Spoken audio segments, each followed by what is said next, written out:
ফুটো আমাকে ছেড়ে চলে গেল।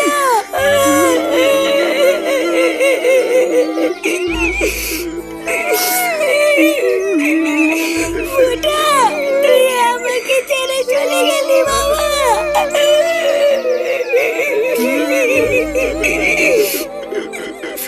কি তোমরা ভাবছো তো যে ফুটু আবার হঠাৎ করে কিভাবে কেলেই গেল?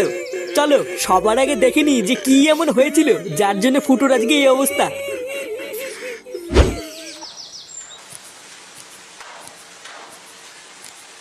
এটা কি হলো? লেওরা 500 টাকা কম কেন? হ্যাঁ, তা কাজ কম করেছিস তাই কম। কাজ কম করেছি মানে? লেওরা কাজ করতে করতে আমার সেটা ফেটে যাচ্ছে আর আমি কাজ কম করেছি? এই দেখ, একদম কপচাবি না, ঠিক আছে? এই মাসে যে দুদিন কাজে আসিসনি সেটা কি খেয়াল আছে? হ্যাঁ, তো কেন কাজে আসিনি সেটা তো ম্যানেজারকে বলে গেছিলাম নাকি? হঠাৎ বোর শরীর খারাপ হয়ে গেছিল তাই হাসপাতালে নিয়ে গেছিলাম, ওই জন্য তো ছুটি হয়েছে, না হলে কি আমি ছুটি করি নাকি? বাহ, তোর বউয়ের শরীর খারাপ হবে তুই গারমারি বানাবি আর সেই টাকাটাও কি আমরা দেবো নাকি? দেখ ফুটো, এখানে কাজ করতে এসেছিস, ভদ্রভাবে ঠিকঠাক কাজ কর, মায়না পাবি। আর যদি ভেবে থাকিস সেখানে কাজে এসে এইভাবে গলাবাজি করবি তাহলে ম্যানেজারকে বলে এক ধাক্কা দিয়ে বের করে দেবো। চুদির ভাইগুলো সব উনি কাজে আসবে না আর সেই টাকাগুলো আমাদের কারখানার গুনতে হবে নাকি? যা যা যা যা, পালা এখান থেকে। ফুটো ছাড় বাবা, ঝামেলা করিস না। আরে ধুর, ছাড়ো তো মারা। পাড়ার বাল সারা মাস গাড় ফাটিয়ে কাজ করি এই দুটো টাকার জন্য, তারপর মাসের শেষে এরকম চোদনার জন্য কম টাকা নিয়ে বাড়ি ফিরতে হয়। পালের কাজ করতে এসেছি আমি এখানে। শালা মাগি, গিলতে গিয়ে তো সেটা ফুলে ফেলেছিস, আর কত গেলবি? কি হয়েছে? কি হয়েছে? লেওরা কিছু বোঝে না তাই না? বাড়া 3 দিন আগে বাজার করে দিয়েছি আর আজকের মধ্যে সব বাজার শেষ হয়ে গেল। এটা কি ভোদা মগের মূল্য নাকি যে সামনে ফেলে আমার শোরের মতন গদগদ করে সব শেষ করে ফেললাম? এই দেখো, একদম উল্টো পাল্টা কথা বলবে না কিন্তু। আমি কি একা গেলি নাকি? তুমি গেলো না? এই কি গিলি রে আমি? হ্যাঁ, আমি কি গিলি? পাড়া খাই তো দিনে না খাওয়ার মতন দুটো ভাত আর তাতেই সব শেষ হয়ে গেল। ভোদা আমার 3 বেলা গাড়ির ঘাম পায়ে ফেলে 1 কেজি চাল কিনতে হয় আর চোদনাগুলো 2 দিনের মধ্যে সব খেয়ে ধ্বংস করে বসে আছে। লেওরা যত সব হাঙর চোদাগুলোকে নিয়ে সংসার করছি, হাত বড়া। দেখো দাদু, তুমি কিন্তু একদম উল্টো পাল্টা কথা বলবে না, বলে দিলাম। শালা বুলো পাঠা, তুমি হাঙর চোদা কাকে বলতো? বাল ছেড়ার ক্ষমতা নেই, লেওরা ধরে টাটানি। বেরো গার মানি এখান থেকে। তুমি মুখ সামলে কথা বলবে কিন্তু, না হলে কিন্তু তোমার মুখ আমি মেরে ভেঙে দেবো, এই বলে দিলাম। কি তুই আমার মুখ ভাঙবি? আয় না, আয় আয়। শালা গিলে গিলে সব কটা তেল বেড়ে গেছে তাই না? আয় আয়, সব কটা তেল বের করে দেবো। ওমা, 1 গ্লাস জল দাও না, খুব জোর তেষ্টা পেয়েছে। জল তেষ্টা যখন পেয়েছে তখন নিজের জলটা নিজে নিয়ে নে গিয়ে, যা। আমি পারবো না। হ্যাঁ, তা পারবি কেন? পারবি তো শুধু থালা ভরে ভরে গিলতে।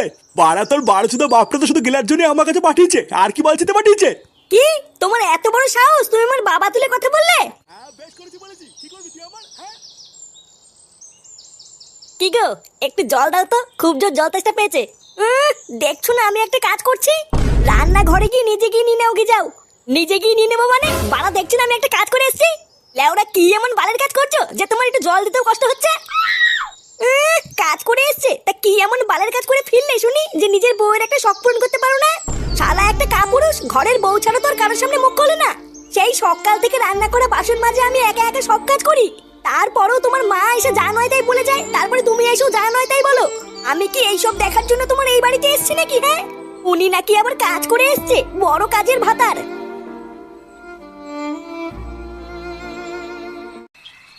লেওরা এইভাবে কি হয় নাকি? কোনো দিকে কোনো রাস্তা খুঁজে পাচ্ছি না। বাড়া যা দিনকাল পড়েছে, একার দ্বারা কাজ বাজ করে আর সংসার চালানো সম্ভব না।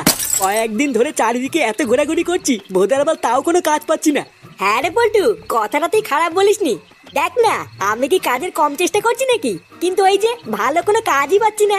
আরে ভোদা, ওইসব কাজ কাজের কথা বাদ দে, বুঝলি? সারা বছরই তো পুরো কাজ করে উল্টে দিলি, এখন আর শেষের কটা দিনের জন্য কাজ মারাতে হবে না। আর 3-4টে দিন পরেই তো নতুন বছর পড়ে যাচ্ছে, তাই এখন আগে এটা ভাব যে নতুন বছরে কি কি প্ল্যান করবি। প্ল্যান? নতুন বছরে আবার কি প্ল্যান করব? যেমন চলছিল ভোদা তেমনই চলবে। আরে না গো পটদা, নতুন বছরের জন্য আমার মাথায় একটা সেটা ভাঙা প্ল্যান আছে গো। বাড়া আমি তো ভেবেই রেখেছি নতুন বছরে আমাদের এই পুরো ক্লাবটাকে পুরো গাড় ফাটা করে সাজাবো, তারপরে এই ক্লাবে কিছু নতুন নতুন সদস্য ঢুকাবো। কি বলো পটদা? হ্যাঁ, কথাটা তুই খারাপ বলিসনি, ক্লাবে নতুন সদস্যরও দরকার। কিরে ফুটা, সেই থেকে খেয়াল করছি তুই চুপচাপ মন মরা হয়ে বসে আছিস, কিছু হয়েছে নাকি? আর বলিস না বাড়া, আমার এই জীবনটা না পুরো ধ্বংস হয়ে গেছে, বুঝলি? আজ গেলে আমরা মাসের শেষের মাইনা দেওয়ার কথা ছিল, তাই সকালবেলায় কারখানায় গিয়ে মাইনা চাইতেই। এই মাসে যে দুদিন কাজে আসিসনি সেটা কি খেয়াল আছে? তোর বয়স শরীর খারাপ হবে তুই গারমারি বানাবি আর সেই টাকাটাও কি আমরা দেবো নাকি?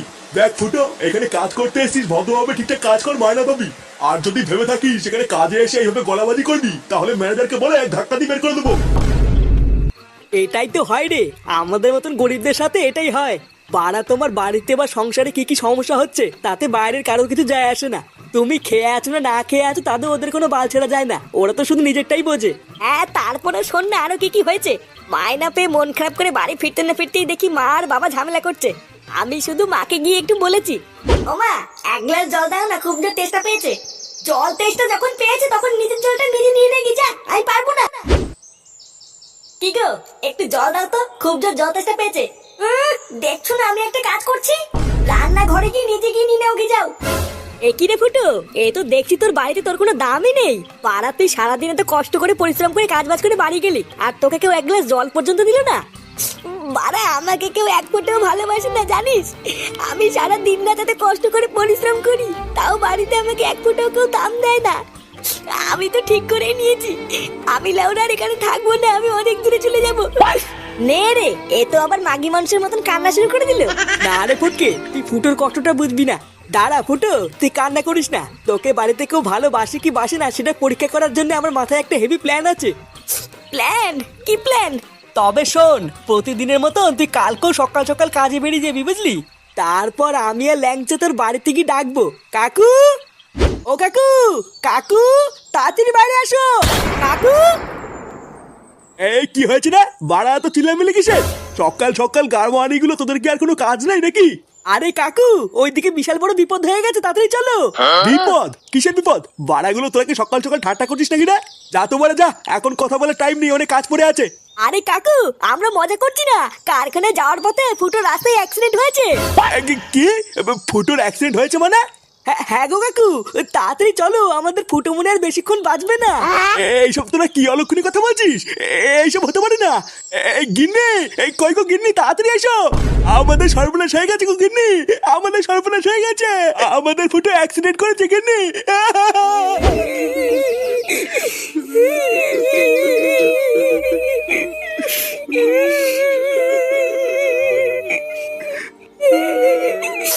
আমার ফুটো আমাকে ছেড়ে চলে গেল।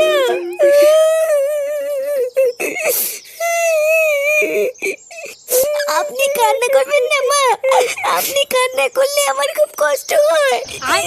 চুপ শালা মাগি, শালা রাক্ষসী শাকচুন্নি চুদে, আমার ছেলেকে মেরে দিয়ে এখন নাটক শোনাচ্ছ। মা তুমি এইসব কি উল্টোপাল্টা কথা বলছো? আমি তোমার ছেলেকে কখন মারলাম? কখন মারলি শালা শয়তানি? তোর সাথে বিয়ের পর থেকে আমার ছেলেটা ভালো নেই। আমার ছেলেটাকে তো খেলি, এবার বেরো আমার বাড়ি থেকে। কেন আমি বেরোবো কেন? এবার তো বেরোবো তোমরা। আমার স্বামী বেঁচে ছিল বলে এতদিন কিছু বলতে পারিনি, এখন তো আমার স্বামী নেই, বেরো পড়া। এইসব তুমি কি বলছো বৌমা? আমরা বেরিয়ে যাবো মানে? চুপ শালা বুড়ো, অনেক হয়েছে তোদের নাটক, এবার বেরো। বৌমা কি সব বলছো তুমি এসব? তোমার কি মাথা ঠিক আছে? হ্যাঁ মা তো ঠিকই বলেছে, শালা বুলে পাঠা, আর কয়দিন থাকবি? বেলা বেলা পাড়ার বার এতদিন অনেক গাল মালিয়েছো, এবার বেরো আমার বাড়ির থেকে। শালা গাল মালানি বাপটা এতদিন আমাকে অনেক গালিয়েছে, এবার মলে গেছে ঠিক হয়েছে। ওরে শান্তির ছেলে, তোর তলে তলে এই ছিল, এই গাল মেলেছে। তুদির ভাই বাপ মরে গেছে, খুব ভালো হয়েছে তাই না? সেটাই খুব রস হয়েছে। শালা যেই দেখেছি আমি মরে গেছি, আরে মাগি আর এই শান্তির ছেলে রস বেরিয়েছে। হ্যাঁ আজ লেওরে এই মাগি আর এই শান্তির ছেলে দুটোই শেষ। খতম। কি হরে? কি হরে?